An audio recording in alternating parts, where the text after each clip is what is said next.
Welcome students, Tom Harmer here, your accounting professor, and this will be a demonstration of additional tools needed in Excel for doing the Sullivan 3 and 4 projects. In Sullivan's 1 and 2 you had your general ledger and journal all set up with adequate columns and rows for all transactions. Now we're going into the next month in the Sullivan project, and that will include all of July's transactions, and we didn't have room for those in the general journal or the general ledger.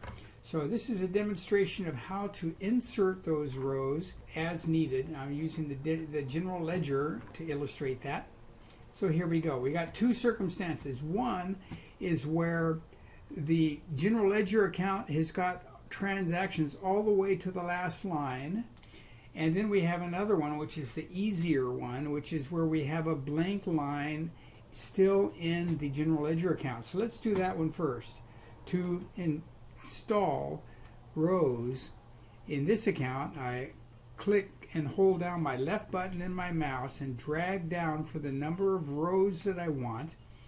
And I'm going to give you the Alt key instructions for inserting these rather than the tool menu up here. If I go insert here in Excel, it doesn't give me anywhere in here where to insert rows. And I'm used to using the Alt key commands.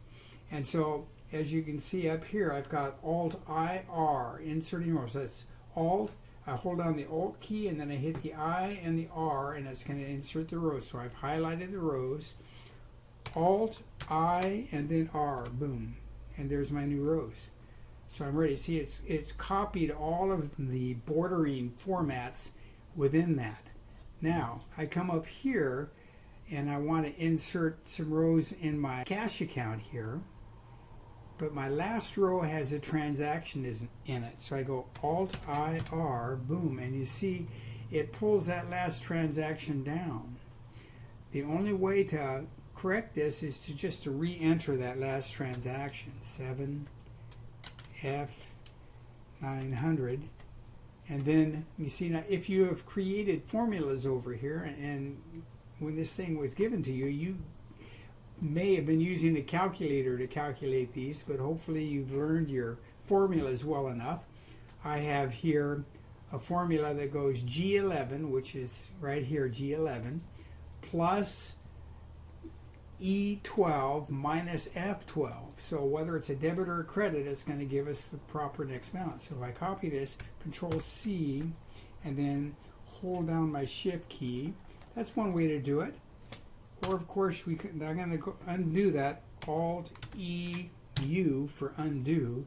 The other way to do that is click on that, and you see that little guy there. I can just pull that down.